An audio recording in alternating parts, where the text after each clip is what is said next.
Monad ஏதோ movie பேர் மாதிரி இருக்குல்ல, இல்லை, இது ஒரு ப்ரோக்ராமிங் கான்செப்ட். ஸோ இது என்னன்றது நான் சொல்கிறேன். Welcome to iTech solution, the path to better programming. So மோனாட்ஸை சிம்பிளாக சொல்லணும்னா இவங்க வேல்யூஸை சேஃபாக ஒரு ரூல்ஸ்லாம் அப்ளை பண்ணி ஒரு பாக்ஸில் வச்சுருக்கிற மாதிரி, லைக் வேரியபிள் மாதிரின்னு கேட்டால் எக்ஸாக்டாக, பட் இது ஒரு சூப்பர் வேரியபிள் கூட சொல்லலாம்.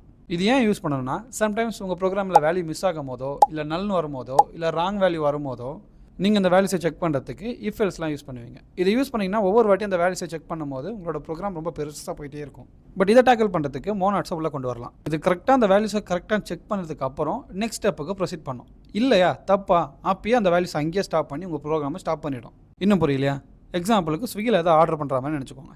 நீங்கள் ஏதாவது ஒரு ஐட்டம் தான் ஆர்டர் போடுறீங்க, அது ரெஸ்டாரண்ட் ஓப்பனில் இருந்தால் மட்டும்தான் அந்த ஐட்டம் விடும், இல்லைனா அந்த ரெஸ்டாரண்ட் க்ளோஸ்ன்னு காமிக்கும். நீங்கள் மேனுவலாக ஒவ்வொரு வாட்டி ரெஸ்டாரண்ட் க்ளோஸில் இருக்கான்னு போய் செக் பண்ண வேண்டிய அவசியம் இல்லை. ஸோ இதுதான் மோனாட்ஸ் ஆக்சுவலாக பண்ணுது. ஸோ ஒவ்வொரு வாட்டியும் உங்கள் வேல்யூஸை நீங்கள் செக் பண்ணணும்னு அவசியமே கிடையாது. இதை யூஸ் பண்ணிட்டு உங்கள் கோடை இன்னும் கொஞ்சம் க்ளீனாக எழுதிக்கலாம்.